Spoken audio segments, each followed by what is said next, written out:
สบายดีนะวันนี้เขาจะมาแนะนำเกี่ยวกับโปรแกรมห้างขายรถดาวน์รถของห้างอาตงเขาจะอ้างอิงตามข้อมูลที่ได้มาเนาะ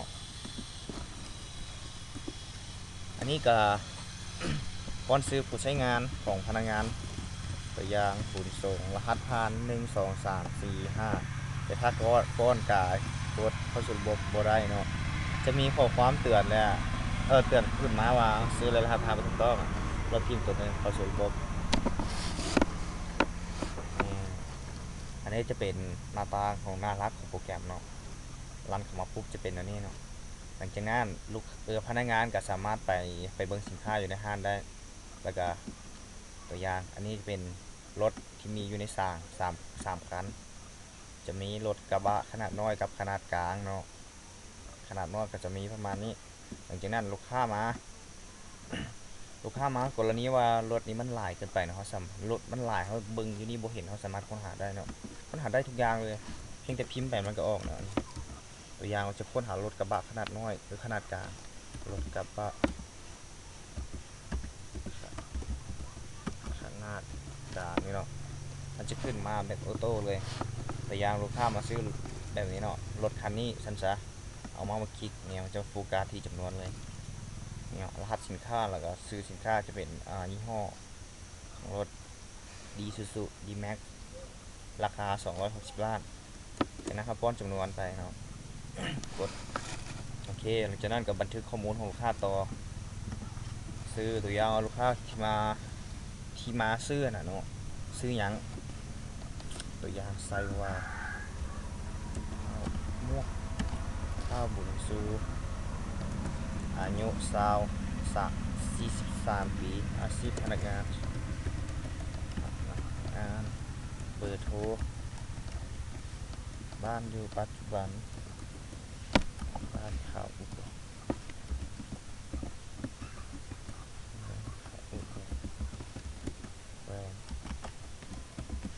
แล้วก็อันนี้วันที่ที่มาซื้อตัวอย่างเป็นวันที่2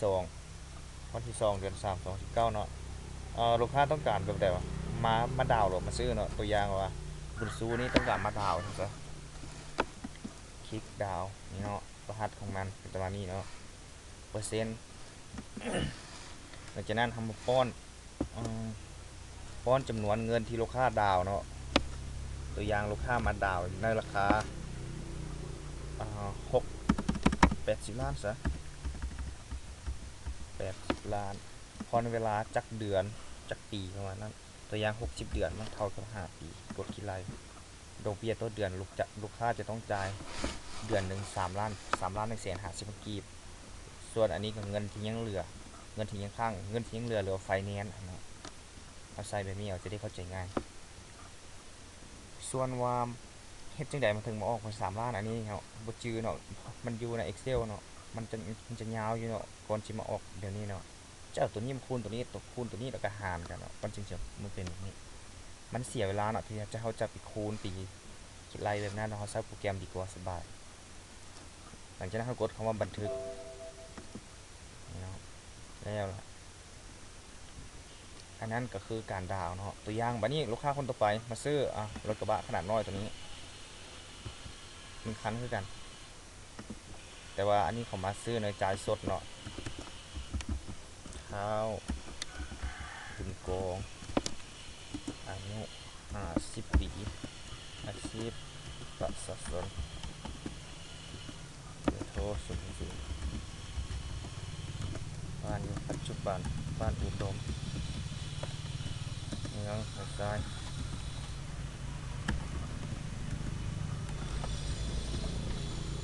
โอเคแต่อันนี้เขามาจ่ายสดเนาะนี่ถ้าเกิดว่าจ่ายสดเขาต้องมาคิดไรถ้าเกิดว่าจ่ายสดแน่นอนมันต้องมีอันรุดประมาณนั้นซะส่วนรุดนะตัวอย่างว่าลูกค้ามาเขาซื้อเขาจ่ายสดเนาะมันจะมีเปอร์เซ็นต์รุดให้10%ตัวอย่างถ้าเกิดบนรุดกับซักมันก็เท่ากับ0.9เนาะกดคิดไรเนี่ยเงินที่ต้องจ่ายก็คือ2 ล้านกับ700,000 กีบเท่านั้นเนาะกดบันทึกไปเลยมันก็จะอันนี้มันจะลงไปอันนี้ก็หลังจากนั้นเนาะเขามาเบิ่งข้อมูลของลูกค้าในส่วนข้อมูลของลูกค้าก็คือผู้ที่ซื้อสด ซื้อสดก็คือเมื่อกี้เนาะเท่าบุญกองที่ซื้อสดไปมันก็จะมาอยู่นี่เนาะเห็นไหมเท่าบุญกองในสารราคา230 ล้านจำนวน1 คันส่วนลด10%ส่วนลด10%แล้วก็เงินส่วนลด2,300,000 กีบ23 ล้านประมาณนั้นแหละเงินที่ต้องจ่ายก็คือ2,700,000 กีบเท่านี้เนาะ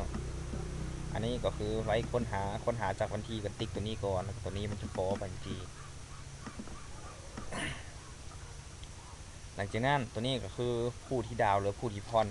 ผู้ที่ยังค้างก็คือผู้ที่ชำระเป็นเดือนเนาะนี่เท่าบุญชูเมื่อกี้เนาะเอาเบิ้งกันเลยมีห่อรถจำนวนราคาเท่าใดดอกเบี้ย1.99%แล้วก็เงินที่ดาวไป80แล้วเงินที่ยังเหลือ180 ล้านเวลาที่ดาวคือ60 เดือนเท่ากับ5 ปีแล้วก็ดอกเบี้ยต่อปีจะต้องเสียเป็น1,800,000เนาะเงินที่ต้องจ่ายก็คือ189 ล้านกีบดอกเบี้ยต่อเดือนจะต้องจ่ายคือ3,150,000 กีบแล้วก็เงินที่ยังเหลือก็คือตัวซัมนี้เนาะตัวอย่างเมื่อลูกค้าคนนี้เนาะต้องการที่จะมาชำระบัดนี้ฮอตเดือนมันต้องมาชำระแล้วก็เนี่ยเมาส์คลิกมันเดี๋ยวนี้เขาเปลี่ยนเป็นซีวันที่2ซะให้มันครบหลังจากนั้นกดชำระนี่เนาะแล้วก็จะได้ใบบินแบบนี้มาเลยโอเคใบบินอันนี้กับใบบินเพื่อยั่งยืนให้กับลูกค้าว่าลูกค้านี้มาจ่ายผู้มอบผู้รับประมาณนี้เนาะลูกค้ามาทอกในวันที่4 เดือน 2นี่เนาะวันที่4 เดือน 2จำนวนเงินที่ลูกค้ามาจ่ายคือ3,150,000 กีบแล้วก็ยังค้างเท่านี้ถ้าเกิดว่าต้องการชำระหมดก็เอาเมาส์มาคลิกมันเนาะคลิกกับชำระมันก็จะหายทันทีเลยหลังจากนั้นผู้ที่จ่ายครบก็คือผู้ที่มันผ่อนนี่เนาะตัวอย่างอันนี้ซะวันนี้มาฮอดเดือน5วันที่ในจูนเดือน5วันที่2นะเราต้องการชำระทั้งหมดเนาะเงินยังหักส่วนกีบเงินที่ผ่อนเรียบร้อยเนาะโอเคจากนั้นมันจะหายเลยตัวนี้นะหลังจากนั้นทำมาเบิงบอลทีผู้ที่จ่ายครบนี่เนาะรหัสของลูกค้ารหัสสินค้าเงินที่จ่ายนี่เนาะมันก็จะมาอยู่นี่ประวัติลูกค้าก็คือผู้ที่มาลงทะเบียนเนาะทั้งดาวทั้งผ่อนนะมันจะทั้งดาวทั้งผ่อนทั้งจ่ายสดมันจะมาอยู่น้ำกันหมดเลยเป็นรวมนี่นะประวัติของลูกค้านะจากนั้นทำมากดสอบรายรับกดรวมทั้งหมดเลยก็ได้เนาะหรือว่าจะรวมเถื่ออันก็ได้แล้วแต่นี่ครับกดรวมทั้งหมดเลยนี่เนาะอะไรอันนี้สีนี่จะเป็นอะไรเนาะอันนี้จะเป็นจำนวนเงินอะไรสินค้าประมาณนั้นซะโมเป็นอะไรเป็นสินค้าเนาะนี่เนาะผู้ที่มาดาวผู้ที่มาซื้อมือนี้1 คันผู้ที่มาดาวมือนี้1 คันรวมแล้วมันจะเป็น2 คันจากนั้นทันรวมกับบันทึกแล้วก็จะได้ยอดเงินของมือนี้เนาะนี่นะแล้วก็เขาจะพิมพ์ใบอันนี้เป็นใบรายงานให้กับเจ้าของห้างเนาะจำนวนเงินที่จำนวนจากเงินจากการซื้อจำนวนการซื้อการดาวประมาณนี้รวมเป็นเงินประมาณนี้แล้วก็เจ้าใบอันนี้ให้กับเจ้าของห้างเพื่อทำการตรวจสอบบินหายครึ่งหนึ่งแบบนี้หลังจากนั้นพนักงานกดเจ้าของห้างตรวจสอบเจ้าของห้างมาตรวจสอบซื้อรหัส1 2 3 4 5ถึงบ่ถือเป็นอย่าง1 2 3 4ถือในเนาะอันนี้เจ้าของห้างจะมาจัดการข้อมูลภายในกับข้อมูลของลูกค้าเนาะจัดการภายในก็จะมีการเพิ่มสินค้าเนาะตัวอย่างสินค้ามีการผิดพลาดซะนี่เนาะอันนี้รายละเอียดตัวนี้คืออันเรียกว่าตัวอย่างว่ารถอันนี้เนาะรถกระบะขนาดน้อยของเชฟโรเลตมอนทาตัวนี้รายละเอียดของมันก็คือว่าความแรงของมันความแรงของจักรเท่าใด 4,000 ซีซีบอกเขาสามารถเพิ่ม 4,000 ซีซีแล้วก็พวงมาลัยไม่อย่างก็แล้วแต่นะที่ว่ามันบ่มีในบล็อกตรงนี้นะเขาสามารถเพิ่มอยู่นี่ได้แล้วก็มากดแก้ไขตรงนี้เนาะ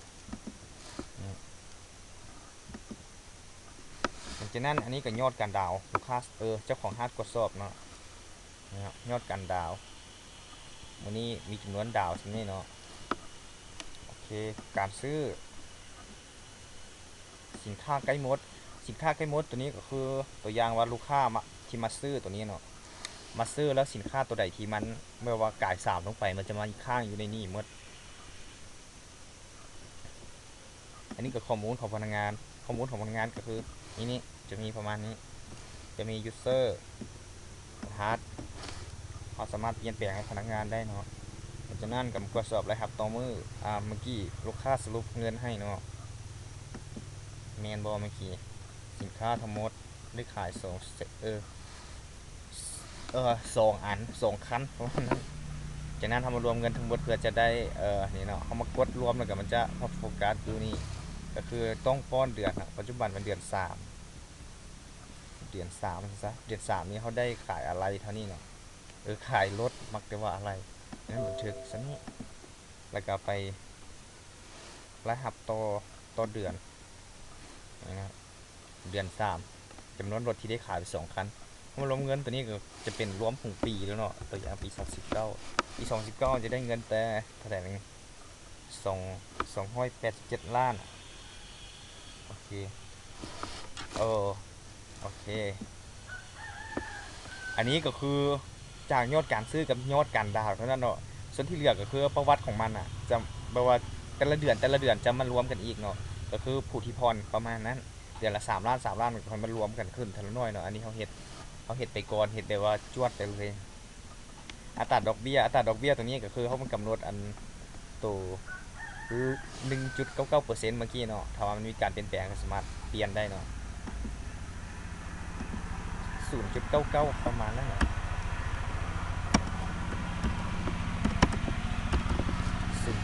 0.99%ตามนี้ซะ user admin กำหนดตัวนี้เนาะเพื่อเปลี่ยนแปลงอันนี้ประวัติของลูกค้านี่ลูกค้าที่มาลงทะเบียนพวกเมียกับเมียทั้งกันลูกค้าที่มาลงทะเบียนในการที่มาซื้อรถทั้งการดาวการผ่อนแล้วก็ผู้ที่ข้างมีเราผู้ที่จ่ายครบนี่ผู้ที่จ่ายครบเงินที่ลูกค้าผ่อนหรือว่าที่จ่ายไปนั่นแหละล่าสุดคือตัวนี้วันที่จ่ายประวัติการผ่อนเนาะสามารถลบได้รายชื่อลูกค้าอันนี้ก็คือในบล็อกของจ่ายสดหรือว่าการซื้อผ่านอาหารเนาะ